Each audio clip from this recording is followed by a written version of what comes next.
Dalaygon ang Ginoo sa makausab mga higala, mga kaigsuonan, mga kauturan nga nagaupod sa aton nga ikaduha na nga episode sa aton nga Church at Study, no? It is a lesson analysis, bringing to you another dimensions, another options sa aton nga lesson study. I hope nga pinaagi sini sa aton nga pagtuon, makahatag kami sa inyo sang mga insights and also very valuable points nga inyo magamit during the lesson review. So amon kamo gina-imbitar, ginadapit nga share this link sa aton nga mga kauturan nga wala pa sila ma-aware nga we have our lesson review, lesson analysis there is sa Hope Channel Central Philippines. So sa gihapon, we bring greetings to all of you sa aton nga leadership sa Central Philippine Union Conference, aton nga Presidente, Pastor Eliezer Balizo Jr., Pastor Caleb Makirang, si Pastor Rene Inapan, sa aton nga mga directors and staff, sa whole family sa CPUC, amon gid kamo ginagreet sa Happy Sabbath because tonight is already the starting of the Sabbath. So kabay nga ining aton nga review for 30 minutes. Makahatag kami sa kapaglaong Pastor Jim sa mga importante kaayo nga mga informations or analysis sa aton nga lessons. So akong pangabayon si kapaglaong Pastor Jim sa pag-open sa aton nga study pinaagi sa prayer. Let us pray. Our Heavenly Father, we thank you, dear God, again for this moment with you as we are going to analyze and discuss our quarterly through this Church at Study. Thank you, dear God, for giving us the time again to witness for your name through the beauty of the meaning of praise in this lesson. Thank you, dear God, for being with our people, with the people who are now watching this program. Thank you, Lord, for being with them, with their family, including your people around the Philippines and outside the Philippines. Thank you for being with us until the finish of this presentation. We're praying in Jesus' name. Amen. Salamat, Pastor James, sa opening prayer. Karon taga naton gamay sa aton nga greeting siguro. So, Pastor James, may panatamyawon ka sa aton nga mga viewers. And once again, good evening everybody and welcome for the second time sa atong programang Church at Study. And lipay kami kayo nga nagkita ita ulit there is a screen. And may the Holy Spirit will give us more inspiration as we study together with our lesson this week. Sa inyo tanan-tanan ginapaabot namon ang pinakamatamis nga pagpanimbaya. Yes, salamat kayo kapaglaong Pastor James. Aton abi-abi ang aton nga mga kauturan, mga kaigsuonan, mga kabugtuan sa 7 conferences and missions all over Central Philippine Union Conference. By the way, gin-hook up kita sa mga FM stations, no? Sa aton nga EWR Hope Radio sa Toledo, mabatian kita, and also sa Yuk FM, sa Hilongos, mabatian man ini ang aton nga lesson review, and of course sa aton nga Facebook page. So mga kauturan, I think we need to start because we only have 30 minutes to analyze sa aton nga Sabbath School lesson. Yes, previously, kapag laong Pastor James, we have a very nice discussion giving our analysis about seeing the invisible. No? Atong gamiton ang aton nga pagtuo, ang mata sa aton nga pagtuo para kita makakita sa mga butang nga hindi makita. That is why si Moses, wala siya mahadlok, nagbiya siya sa Babylonia, sa presensya ni Parang. Wala siya nahadlok, nga nagbiya siya apan, tungod kay nakakita siya sa mga butang nga hindi makita. Nakita ni Moses nga ang Ginoo is preparing something for him. So karon gid nga tion ang aton naman nga lesson nga aton pagafokusan amo ini a life of praise, ang isa ka kinabuhi sa pagdaig, no? Very nice kapag laong Pastor James ang aton nga sentro sa pagtuon is about praise. Siguro mamangkot kamo what is praise. Aton na siya nga sabton karon, aton na siya i-analyze kung ano ni siya ang ginatawag nga pagdaig. Ano ka importante ang pagdaig sa usa ka kinabuhi sa Kristohanon, kinabuhi sa usa ka Adventista. All right? Now ginhambal diri to start sa passage sa Balang Kasulatan. Of course, we have our memory text nga ginhambal diri sa Filipos 4, versikulo 4. Rejoice in the Lord always. Again, I say, rejoice. So magkalipay kamo dira sa Ginoo sa wala sing hunong. sa makausab ako, magasulti ka ninyo, magmalipayon ka mo. So, this is a command. Kung atong tanawon, mag-igsunan, this is not an option. Si San Pablo, iya kini ginhimo nga ginpahayag niya because iya na eksperyensyahan kung ano gani kanami ang aton kinabuhi nga kita magahatag sa pagdayaw, pagkalipay dira sa Ginoo.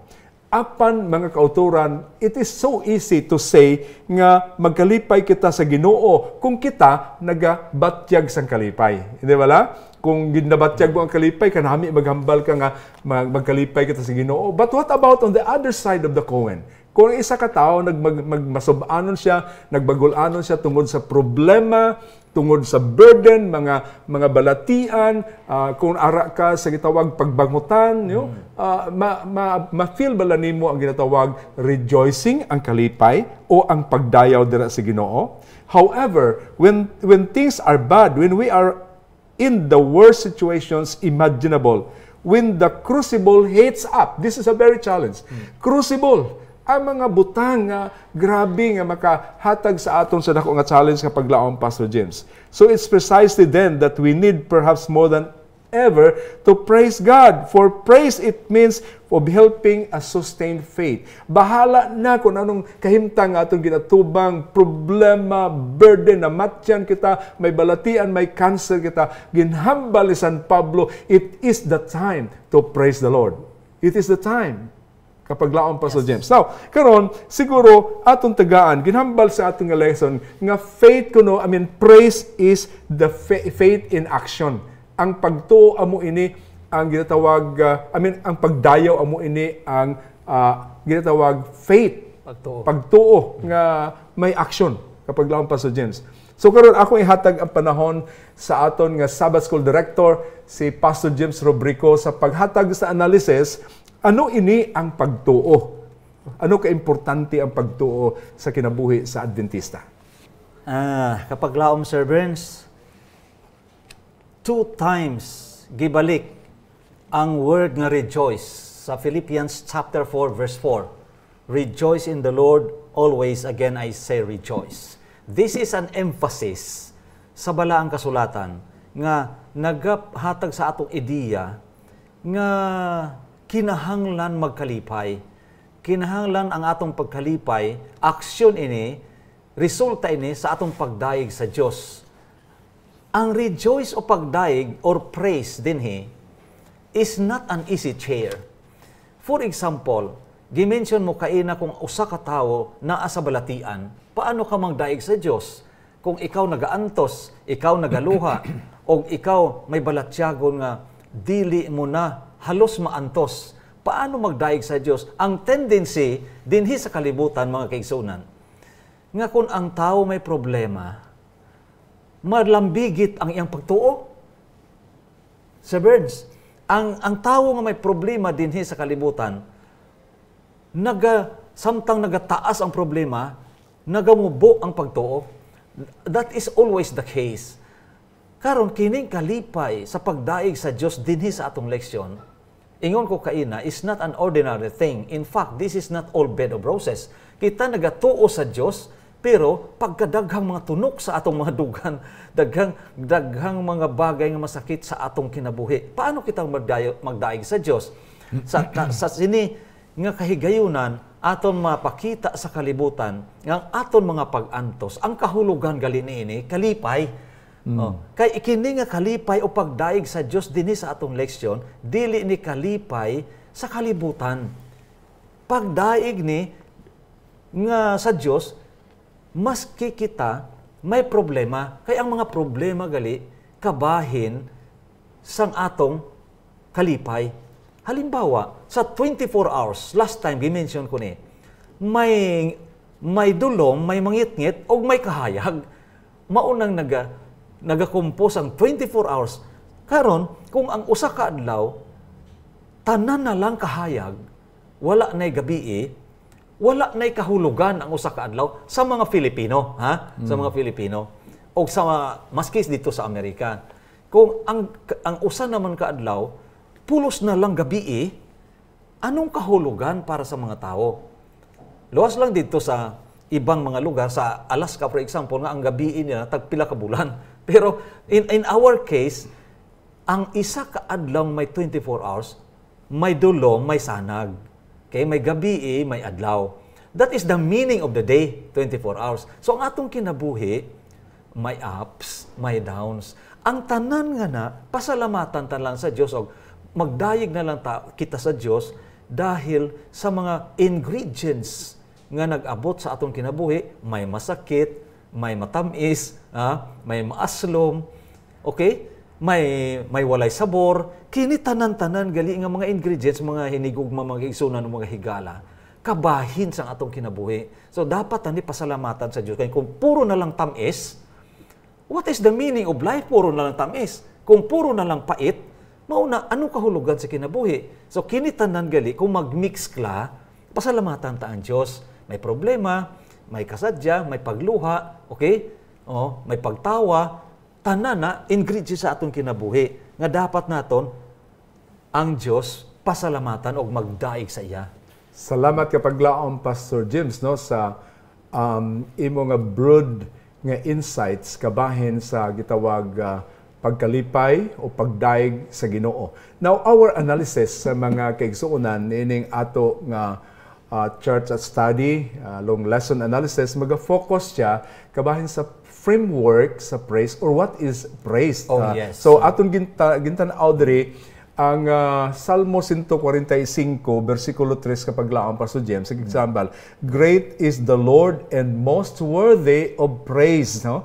His greatness no one can fathom. So, dalaygon ang Ginoo kay dako gid ang iya nga ginatawag, takos siya nga pagdayawon kag dako ang iya nga kagamhanan kag indi gid matugkad ang iya nga gahom. So, ginhambal diri sa Psalms 145 nga naga-introduce, nagapakita sa aton kung ano ini ang ginatawag nga praise, mga kauturan, nagapakilala nga ang pagdaig ingon nga pagtan-aw sa gibuhat sa Dios, pagpahinumdom niini og pagsulti mahitungod niini. So mao di ini ang punto nga anong kita magahatag sa atong pagdaig sa Ginoo kay kini nagaunsa nagatan-aw o unsay gibuhat sa Ginoo, nagapahinumdom kanimo. Kung ikaw magadaig sa Ginoo sa iyahang gihimo kanimo, so you will be reminded that God is doing something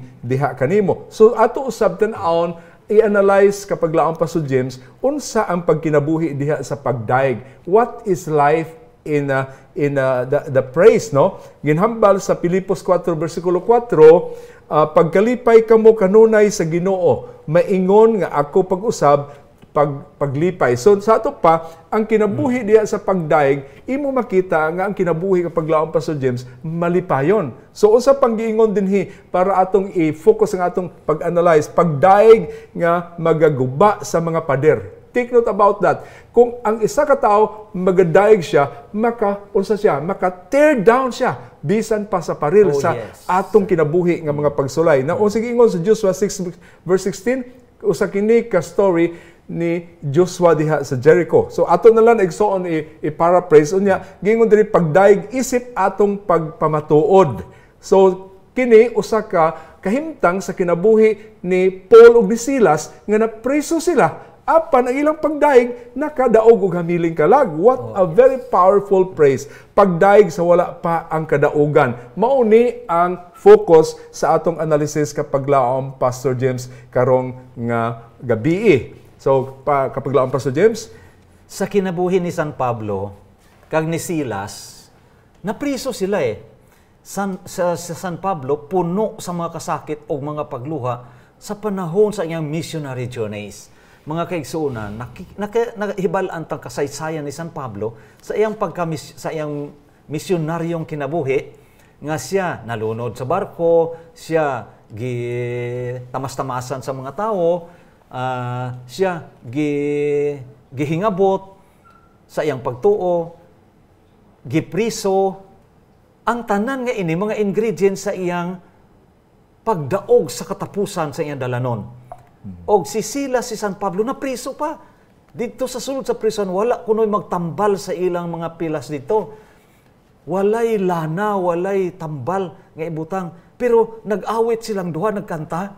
Sa ilang pagkanta, nakita sa mga priso nga ang ilang kahimtangan, grabe kayo, pero nakamanage pa sila pagkanta. O ba? Nagkanta pa sila sa pihak sa mga pagluha. In short, ang ilang kahulugan sa kalipay o ang ilang kahulugan sa pagdaig, iba kay sa kahulugan sa kalibutan. Ang ilang kalipay, resulta sa ilang kasakit.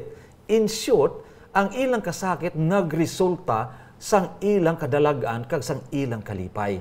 In this case, si San Pablo, maski amo patong ilang natabuan, daghan ang na-convert. Why?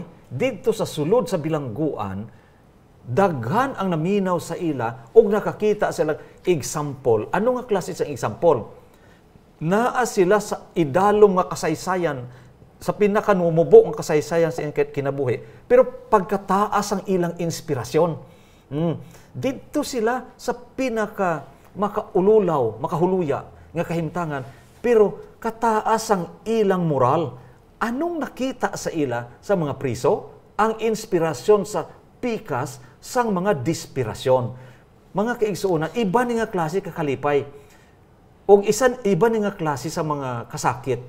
Kag ang ilang kasakit, wala magresulta sa suicide. Wala magresulta sa pagka-desperado, kundi nagresulta sa inspirasyon. Kapag laom Sir Burns. Kag si San Pablo o si Silas dito sa sulod, kag naglinog. Sa paglinog, kusog ka ang linog, nabukas ang bilangguan. Pwede sila karong magdagan. Pwede sila malagyo. Pero wala silang maghimo ni ana. Ang resulta, pati ang gwardya, ang jail guard, hinadlukan. Kay basi wala na sila nga duha o ang mga priso wala na to. Pero pagkatapos ang linog, naa sila wala sila magpalagyo. Anong pangutana sang jail guard kay San Pablo? Anong himuon ko para maluwas man ako? In short, kay nakita niya ang inspirasyon sa piyak sang dispirasyon, na-inspire na lang pati ang jail guard. Kapag laong Sir Burns. Yes, salamat kapag laom Pastor James no sa imong paghatag og dako kay nga emphasis sa kinabuhi ni Paul kag ni Silas nga sila gipriso mga kauturan, mga kaigsuonan. Now, siguro, what can we do to develop the habit of praise in your life? Manang pangutana. Now, dinhi, before nato natubagon, siguro dinhi tagaan nato gamay pud nga emphasis ang gitawag na hitabo dito sa Jericho nga ang paril sa Jericho na lumpag, naguba gayod tungod kay ang instruction sa Ginoo kanila nga sila magsinggit gayod sa makusog kaayo nga pagsinggit. Nga ang ilang pagsinggit nakakos og vibration kapag laom Pastor James nga mao ang hinungdan murag intensity ba pati kusuga nga ang paril sa Jericho na nga lumpag na gunob gayod hangtod nga kini nangaguba.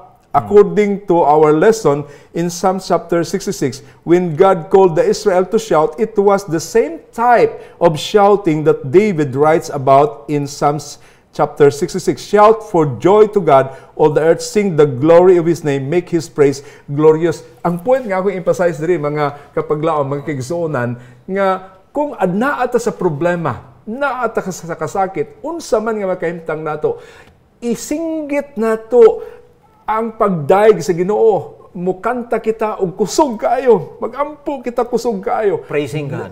Praising God. We have to make it loud in order that ang kalisod nga atong giatubang makuha siya, mapulihan siya sa mga pagdaig o pagpasalamat sa Ginoo. So karon ato siguro tagaan gamay nga panahon, what can we do to develop the habit of praise in your life? This is very important. Unsaon na to nga ma-develop nato ni kapag laom pa sa James? Oh yes, now this time mga kaigsuonan o mga higala, buot namon ipaabot sa inyo ang katapusan nga mga tagubilin bago mag-close ang atong presentation karon. Dinhi ato makita ang kasaysayan ni San Pablo, nga ang iyang expression of praise dili lang kay sa sulti, di lang kay naghambal siya, di lang kay nagsermon siya. Pero na-notice nyo, hangtod karon ato makita ang ebidensya sang iyang pagdaig sa Ginoo. Pila ka libro ang isulat ni San Pablo sa New Testament. Ha? Pila ka books, almost ang New Testament, sulat ni San Pablo. Di naman tanan, pero majority of the books in the New Testament, sulat ni San Pablo. Kana nga sulat, ekspresyon tanan sa iyang pagdaig sa Dios, sa iyang malampuson o kung sa iyang victorious life sa kay Ginoong Hesukristo. Sa iyang pagkabuhi sa Dios, nakapraktis si San Pablo sa pagdaig sa Ginoo sa pika sa mga kasakit o mga paggukod sa iyang mga persecution, sa pika sa mga embarrassments nga natabo sa iya. Kita mo, daghan karon ang mga tao nga daghan ang nag-suicide kay nawala paglaom. Ngano, kay wala sila'y pagdaig sa Dios. Kay kung na-appreciate nila ang beauty ni Jesus Christ, di tani sila mag-suicide. Mao na nga ang ibang mga tao nagsulat og mga kanta, love songs, expression na sang ilang pagdaig sa ilang hinigugma. Kita, ang mga Kristiyano nakasulat og mga hymns nasa church hymnal. Okay? Expression na silang pagdaig sa Dios. Madaghan ang mga tao nga nakasulat og mga artikulo. Therefore, we encourage everybody, mga Adventista, nga nagapaminaw karong gabi, start to write sa inyong diary ang inyong mga victorious nga mga eksperyensya o pati ang inyong downfall. Kag paano tinubag sang Dios ang inyong mga prayers. So, daigon ta ang Dios, we praise God. We will praise God because of that. Isulat sa inyong mga diary. Start now writing in your diary about the victorious life, even ups and downs, isulat nyo. O ang conclusion, paano kamo nalipay? Ag paano kamo nagdaig sa Dios tungod sinitanan nga mga victory sa inyong kinabuhi. Salamat kapag laong, Pastor James. No? So, that is very clear. Giingon din ni Sister White sa Testimonies for the Church, Book 5, pages 34, mga kaigsuonan, kung ang mahigugmaong kalulot sa Dios magtawag og dugang pagpasalamat ug pagdaig, kita makabaton og mas dakong gahom diha sa pagampo. Kita mudagaya sa labaw pa ug labaw pa sa gugma sa Dios ug labaw pa nga gihatag sa pagdaig kaniya alang sa kamo nga mga nagreklamo nga ang Dios wala namati sa inyong mga pagampo. Take note, usba ang inyong presente nga hanay og isagol ang pagdaig sa inyong mga pagpangamuyo.